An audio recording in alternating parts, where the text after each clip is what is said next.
Ce que j'ai pensé de la formation que je vous ai donnée, au tout début, je me suis dit vraiment 70 heures pour leur apprendre les bases de l'audiovisuel, ça allait être très rush et condensé. Il s'est avéré que ça a été le cas. Mais je mettais un point d'honneur à aborder le plus de choses possible, donc on n'a pas fait de pause, très peu. Et finalement, je suis hyper satisfait de ce qui est en train d'être fait, à savoir les rendus finaux des 3 groupes des BPGEPS.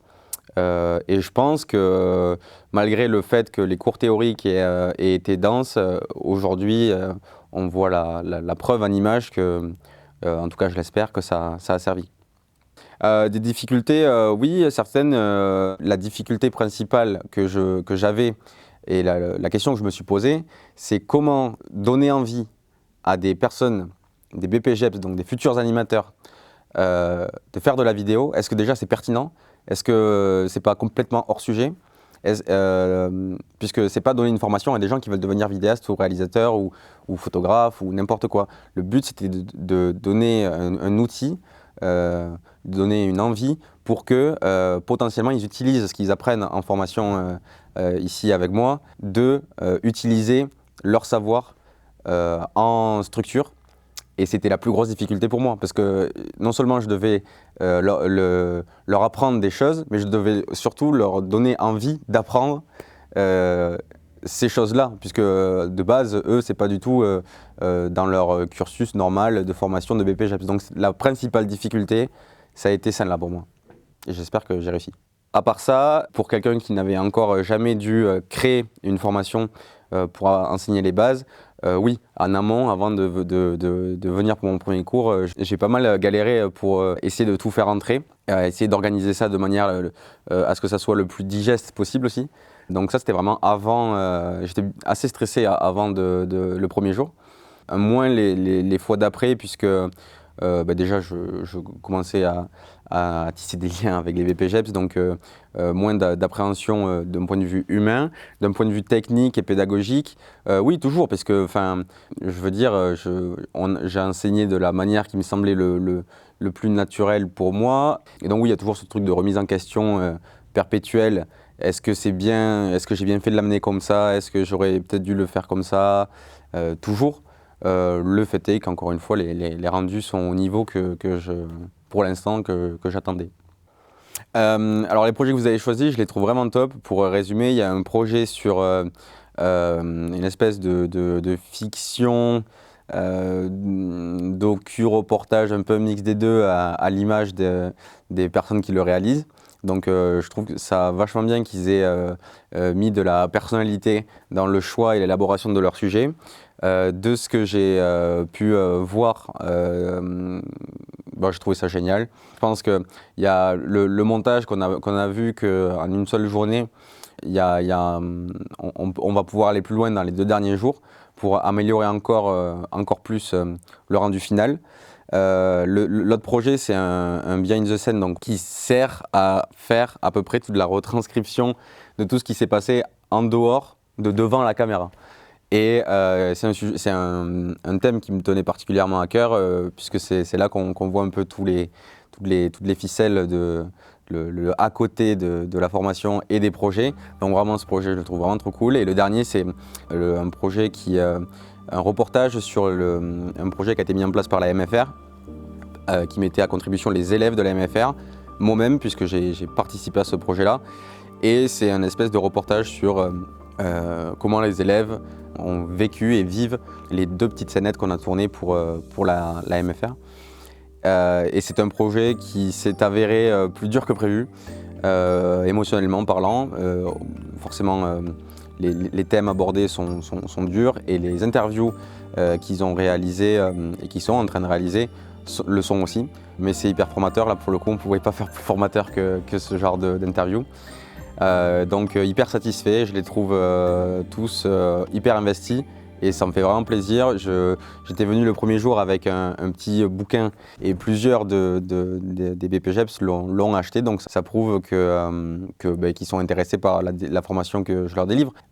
Alors leur implication, pour moi, ça m'a énormément touché, le fait en fait, mon cours, c'était un peu une espèce de parenthèse sur leur cursus classique, en tout cas je l'ai ressenti comme ça. Et le fait que ça soit une parenthèse, dans ma façon en tout cas d'animer le cours, et de leur proposer plus que d'imposer, ou du coup vraiment d'essayer de donner envie de faire naître quelque chose, j'ai eu l'impression que ça a marché, puisque aujourd'hui on est en train de réaliser cette interview avec un setup qui est un peu plus compliqué que simplement filmer avec son téléphone dos au mur, comme c'était le cas sur les premières interviews, sans lumière, sans son, voilà. Donc leur implication, exemplaire, et pour moi c'est vraiment une victoire, quoi. Je suis très satisfait d'eux. Ouais, carrément, je referai carrément cette formation. En tout cas, comme j'ai pu le dire, comme j'ai pu leur dire, j'ai toujours aimé apprendre le peu de choses que je sais. J'ai toujours aimé le transmettre et l'apprendre aux autres. Et dans mon métier, j'ai jamais eu l'occasion, en tout cas, de le faire de manière professionnelle, ce qui sous-entend un public composé d'une dizaine d'apprenants rémunérés, avec une responsabilité derrière importante, parce que je ne peux pas me permettre d'enseigner n'importe quoi et que ça ne serve à rien. On ne peut pas se permettre de jeter l'argent par les fenêtres. Il faut vraiment que ça serve, et je pense vraiment que ça va servir. Et donc, je suis hyper satisfait d'avoir réussi à donner un cours qui leur a donné envie d'utiliser ce savoir.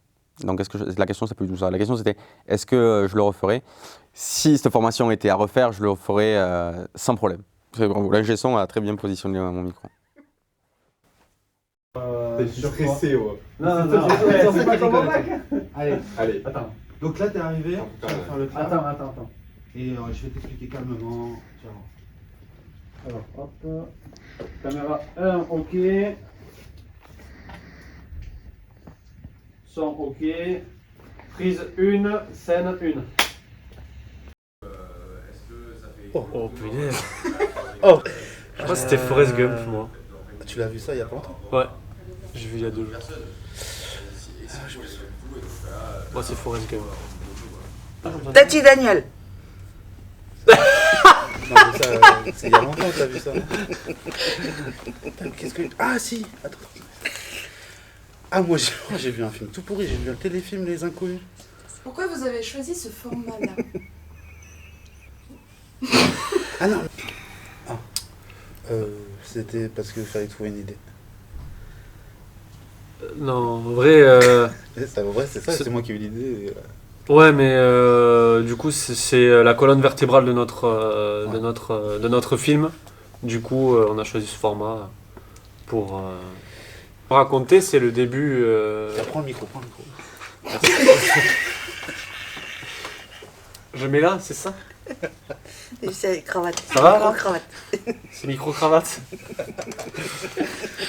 Non, ce qu'on voulait raconter, c'était comment ça s'était passé, tous ces jours de stage qu'on avait fait avec Clément, et aussi rajouter un petit peu de fiction dans... Ouais, en vrai, il faut pas le dire fort, parce qu'il n'est pas là. Mais l'idée, en fait, c'était surtout de remercier Clément, parce que ça nous a fait du bien, ce module vidéo. Vous êtes accusé de délit, de bon travail, de formateur ultra sympathique. Je suis touché. Parce qu'au départ, ce qu'il faut dire, c'est que ça va être un interrogatoire genre style policier, quoi. Comme s'il avait fait quelque chose de mal. Et on va lui faire des surprises quand il va regarder le résultat final. On va mettre des vidéos la vidéo qu'il nous avait mis. Et en fait, on va prendre toutes ces vidéos sur YouTube et on va les condenser. Et quand il va se présenter, on va mettre cette espèce de vidéo d'illustration pour voir le travail qu'il fait, quoi. Du coup, voilà. Je pense, oui, Bon, l'interrogatoire. garder le sérieux au moment de l'interrogatoire. Ça, et en plus, savoir si les questions qu'on va lui poser, il va nous répondre exactement ce qu'on veut. Que pensez-vous de ça? De ça? Alors ça c'est simple. Ça c'est des tendeurs. Donc alors il y en a abricot dépôt et le roi Merlin généralement. Ça sert à tendre. C'est des tendeurs. Vous utilisez ça aussi? Un masque? Alors ça c'est pas un masque. Hein, enfin, je sais pas ce que c'est. Je sais pas. Enfin ça je sais pas. Mais en tout cas ça c'est pas du gaffeur. Parce que le gaffeur en fait on utilise la même chose au cinéma et ça se Et pour découpe terminer hyper cette facile. pièce-là. Ça c'est un coupe-ongle, clairement, c'est un coupe-ongle. Ça tombe vachement bien parce qu'en plus, ça marche pas. Ah si, putain, Ok, très bien. vous voyez. Hmm. Ça en psychocriminologie, ça aurait été des preuves ADN. Hein. C'est exactement ce que nous cherchions. Ouais, peut-être. C'est une bonne idée, je l'avais pas. Donc quelle scène Voilà. vous tournez là? Regarde-le, il est nigoté. Ah oui, je vois très bien. On va faire la première scène où il arrive à la MFR. D'accord. Du Donc coup, là, ça va se passer devant le portail, c'est ça? Ouais, on va le faire là, devant la voiture. Ok. On va le faire sortir de la voiture et aller jusqu'à la salle.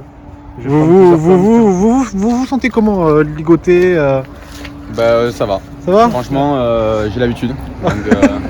Vous ça faites change ça pas. tous les 4 matins, c'est Oui, ça? c'est ça, à peu près Ok. tous les 4 ou 3 matins, ça dépend 3 si c'est matins. une année bisextile ou pas. D'accord.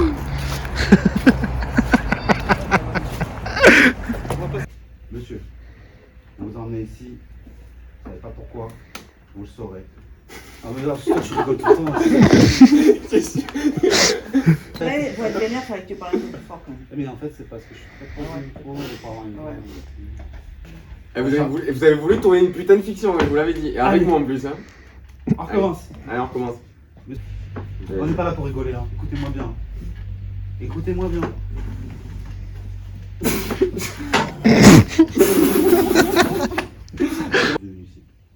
L'argent, c'est tout. Non, je rigole. Hein. Très bien. Nous on rigole pas. On Ouais. va... Attends, encore moi, je suis encore dans le perso là. Du coup, revenons à votre parcours. Quel est votre parcours? Mais j'ai pris la première avec mon parcours. Droit. Jusqu'au niveau du coude, s'il vous plaît. Mais j'aimerais bien mettre une chemise dessous. Je tire la chemise aussi. Enlevez la chemise, enlevez.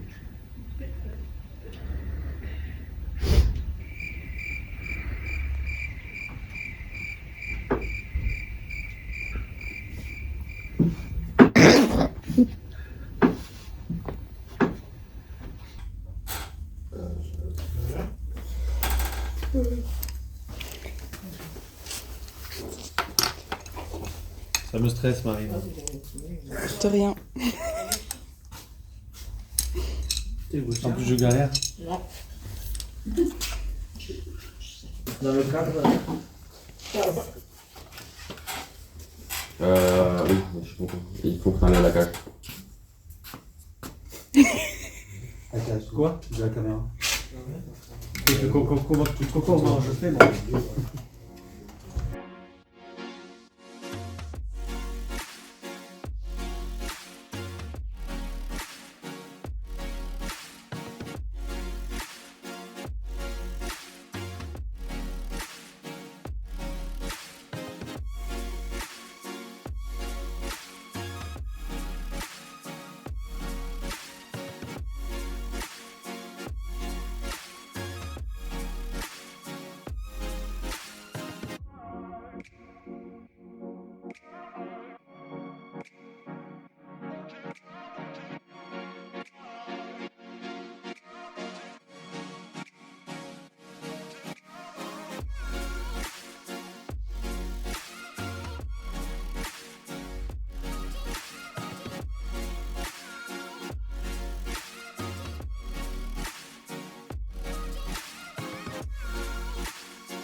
Moi, j'ai pas fait le micro-cravate.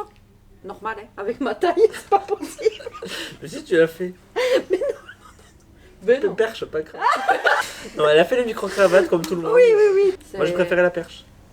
Comment vous l'êtes senti ce setup interview?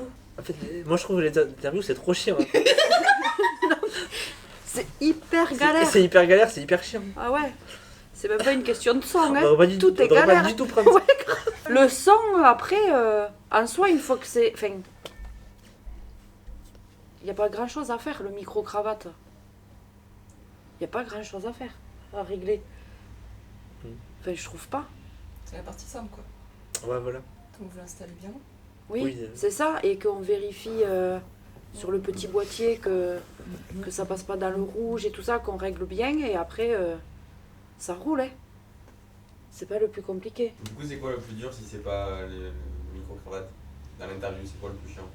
Eh bien, c'est de capter l'attention de la personne qu'on va interviewer, de trouver les questions qui sont pertinentes. Ah, mais les questions, c'est fait chier pour les questions de cet après-midi. C'est un truc de ouf. Et encore, ça va pas. Hein. Mais bon, bref, on va essayer, on va faire tout ce qu'on peut pour Après, réussir. la lumière et tout, gérer la lumière. Et Ouais, la luminosité et tout ça. Du coup, expliquez ce que vous avez fait. Parce que... On a appris ce que c'était des gélatines, des softbox, comment ça s'utilisait. On essayait de voir par rapport au visage les effets qu'il fallait faire sur le visage pour avoir un meilleur éclairage, pour donner un style et tout ça. Oui, avec la lumière derrière, où là on voyait pas le visage ou le truc. Voilà, c'est ça, faire des contours. Les gélatines qui sont des feuilles plastifiées de couleur qui nous donnent là cet effet rouge. Et au niveau des ralentis, comment vous avez eu les idées? Ah ben là, tu nous mets dans la sauce. Là. Parle pas du ralenti.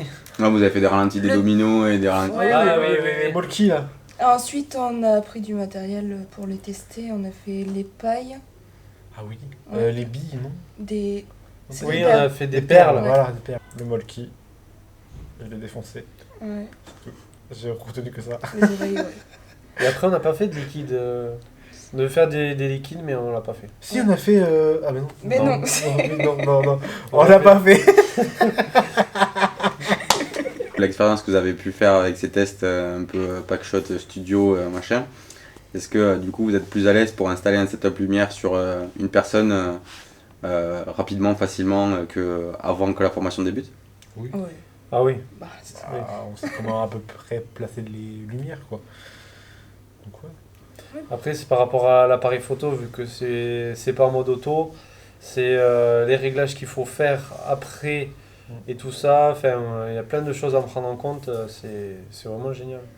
Mais c'est vrai que oui, elle nous a appris cette formation à faire énormément de choses. Surtout, là, on était au poste lumière. La lumière, voilà, on sait utiliser du vrai matériel de pro pour la lumière.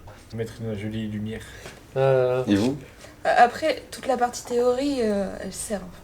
Quoi qu'il Ouais, arrive. elle était, Même si elle était imposante, elle a servi par derrière, même encore maintenant.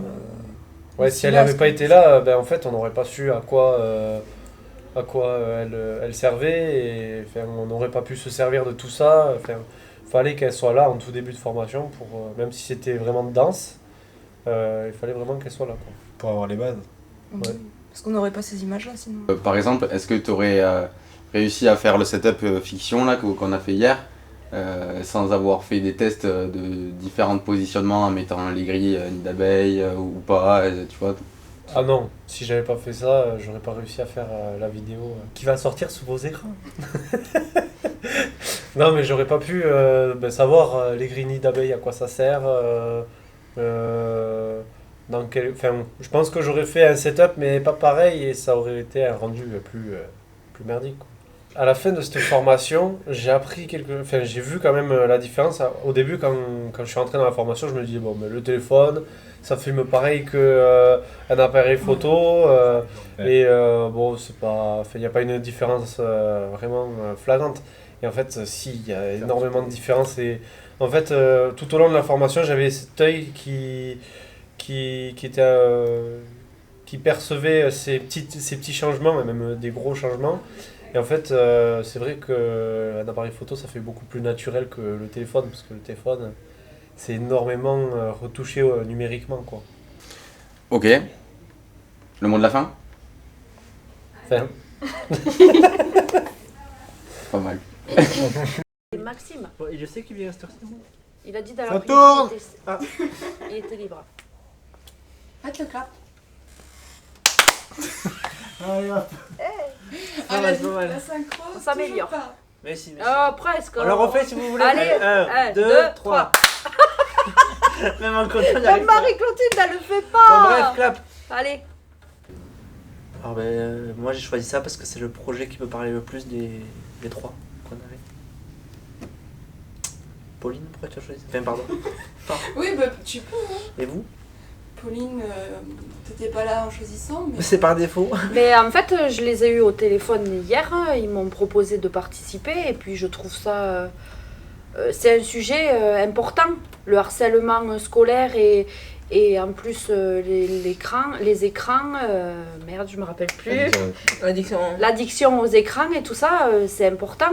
Et puis c'est tout le monde, ça concerne tout le monde, c'est sociétal. Et toi, Marie-Clotilde? J'ai juste accompagné Steve parce qu'il était tout seul hier. Donc c'était pour lui donner la force de travailler avec quelqu'un. Non, c'est quand même. Non, mais Ça te parle, quand même. sérieusement, c'est des sujets très Non, mais importants. oui, ça parle très. C'est des sujets importants. Ça peut être des choses qu'on a vécues, nous, en étant jeunes et même enfants. Des choses qu'on n'a pas vécues, comme les écrans. Nous, on était plus dehors à vivre notre vie et à faire des choses qu'être scotché aux réseaux sociaux. Je parle pour moi. Après, toi. Alors nous, ce qu'on voudrait, enfin je parle pour tout le monde, mais je sais pas si c'est le cas, mais nous, ce qu'on voulait vraiment faire ressortir, c'était l'impact de la journée que les 4e ont eu. Sur leur ressenti, leur avant, pendant, après, Vraiment l'impact. et l'impact, et puis aussi qu'il y ait de l'interrogation aussi envers les personnes qui vont participer à ce débat. L'école Des parents qui vont qui se posent des questions et qui vont avoir des réponses, ou alors qui vont se poser plus de questions et se mettre en question sur certaines choses. Et aussi le ressenti des enfants le jour qu'ils ont tourné ce truc avec Clément, savoir comment ils ont vécu cette journée. C'est juste avoir un bon ressenti d'eux ce jour-là, pour savoir comment ils ont bien vécu cette journée. On les a choisis par rapport aux personnes qui ont été présents ce jour-là. Il y a l'un des 2 formateurs qui étaient présents, M. Châtain et M. Amoros, 2 AVS. Comme ils étaient présents, on les a choisis par rapport au fait qu'ils étaient présents dans cette journée et comment on voulait avoir leur impact sur la situation. Donc on va les interviewer pour savoir ce qu'ils ont ressenti sur la journée. Voilà. Et sur les élèves, on a pris ceux qui étaient, entre guillemets, les acteurs majeurs. Les principaux. Non. On va prendre 4 élèves. Ah non, 30. Déjà 4, ça va pas être. La tarte. Voilà, alors 30, oh là là. Cool, on va essayer d'être que ça soit cool, décontracté et pas que ça soit formaté. Il faut que ça sorte, faut que les choses elles sortent du cœur ou de ta pensée, de ce que tu as ressenti sur le moment. Pas quelque chose qui soit carré quoi. Non, il faut sortir de scolaire, ça. sans trop l'être. Et qui se sentent, enfin là on parle pour les jeunes, qui se sentent pas mal à l'aise ou en mal-être parce qu'ils reparlent de ça, parce que peut-être que pour certains ça peut être réveiller des choses, mais non, on veut en parler en liberté, en toute liberté, que ça soit tranquille, cool. Déjà savoir s'ils vont arriver à répondre, si nos questions vont les toucher ou pas du tout, ou si on va arriver à poser les bonnes questions pour avoir les bonnes informations, ce qu'on essaie de retrouver, ce qu'on cherche, parce qu'on essaie de leur faire dire des choses qu'ils n'auraient pas pensé à dire sur le coup. Donc on essaie de voir si on va y arriver, parce que c'est un peu compliqué d'interviewer des gens, moi je trouve. Et donc si on y arrive, ce sera bien. Essayer de les pousser dans leur retranchement. Aussi. Les aider, les accompagner dans leur retranchement. Parce que je pense avec qui on peut avoir le plus de difficultés, c'est peut-être avec les 4 jeunes. Oui, ou pas. Peut-être qu'ils vont être à l'aise. Ouais, à l'aise et ils vont parler, ils vont avoir l'esprit libre et ils n'auront pas de difficultés. Après, moi, je pense plutôt que c'est les... Reprends la phrase d'avant. Je me rappelle l'esprit. Sur les 4e qui vont être posés. Oui, les 4e vont être posés et plus... Peut-être avoir l'esprit libre, plus posé, et comme ils auront vécu ça auparavant dans le court métrage qu'ils ont mis en place, peut-être qu'ils en parleront sans difficulté. ils se sentiront plus à l'aise. Et de les interroger un par un, je trouve ça mieux, parce que du coup, comme ça, il n'y aura pas l'effet de bande, ou l'effet de dire oui, ben, il a dit ça, donc je vais faire la même chose. Là, au moins, on aura de l'interaction. Mais moi, je pense l'inverse, du coup. Moi, je suis plus avec Pauline parce qu'on était dans leur salle tout à l'heure là, ça a été... mais je voulais entendre ce que tu voulais dire. J'allais le dire. Non mais vas-y Marie-Clotilde, continue. Parce que je trouve que si on les prend en groupe, ils vont tendance à vouloir se chamailler, avoir toujours le dernier mot sur l'autre et nous, on n'est pas là pour gérer les conflits, on est là pour les faire parler et nous dire ce qu'ils ont ressenti sur la journée. Donc si on doit gérer en même temps les conflits avec eux, c'est pas le moment. Voilà. Alors oui, moi je le vois plus discuter avec les jeunes parce que je pense, même moi pour ma part, d'être seul devant les projecteurs, je pense peut-être avoir un blocage. Et moi je pense pas parce que je pense qu'ils vont prendre ça comme un jeu justement. C'est eux qui vont être en lumière. Je suis pas sûr qu'ils les prennent comme un jeu parce que c'est quand même un sujet sérieux quoi. Oui mais à leur âge tu vois il y a de l'insouciance. Enfin qui vivra verra quoi. Non mais à leur âge il y a de l'insouciance, oui, donc du coup le fait d'être sous les projecteurs ils peuvent se dire c'est un peu comme TikTok et tout ça si tu vois par là, les réseaux sociaux c'est un peu la même chose. Et après, ils se mettent en lumière. Ouais. Oui. Après moi je pense que la difficulté ça va être sur les formateurs et tout ça. Parce qu'il y en a certains, ils risquent peut-être qu'ils ne seront pas sensibles, ou il y en a d'autres, ils sont là parce qu'ils n'avaient pas trop le choix. Ou alors, il y a aussi, ils vont avoir de la retenue. Ils vont être dans la retenue de ce qu'ils veulent dire. Pour pas être jugés. Ou peut-être aussi, ils vont peut-être faire attention à ce qu'ils vont dire, parce que ils vont pas avoir de retombées par rapport à ce qu'ils sont, et par rapport à le fait qu'ils sont des formateurs à la MFR, s'ils disent des trucs de travers, que ça ne retombe pas sur eux. Déjà, moi je pense que si on doit d'abord, moi perso, ce que moi je vois, on va commencer d'abord par mettre Madame Servan en premier, pour qu'elle puisse présenter tout le projet, et après la suite, j'ai pas trop réfléchi dessus, mais je sais que la première personne qu'on mettra en avant, c'est Madame Servan. Pour moi, mon point de vue perso. Oui, de toute façon, ça part de la logique. Hein. Madame Servan, Monsieur Amoros, parce que c'est le référent et c'est lui qui a fait le script avec les élèves. Et après, aussi les deux AESH aussi, puisqu'elles ont vécu le avant, pendant, après. Hein. Elles y étaient toute la journée, le jour du tournage, toutes les journées quand il y a eu l'écriture. Enfin voilà, elles ont vécu vraiment tout. Et aussi on mettra des petits bouts de scène par rapport à ce qu'il a fait Clément, pour pouvoir compléter un petit reportage. C'est se concentrer sur les interviews. Oui, déjà, chose qui n'est pas simple d'ailleurs. C'est hyper difficile. Hein. Enfin franchement, trouver le bon vocabulaire, essayer d'amener la personne à parler, à la mettre à l'aise. Enfin, c'est hyper dur. Hein. Mais bon, après, c'est un exercice à faire au moins une fois. Hein. C'est sympa.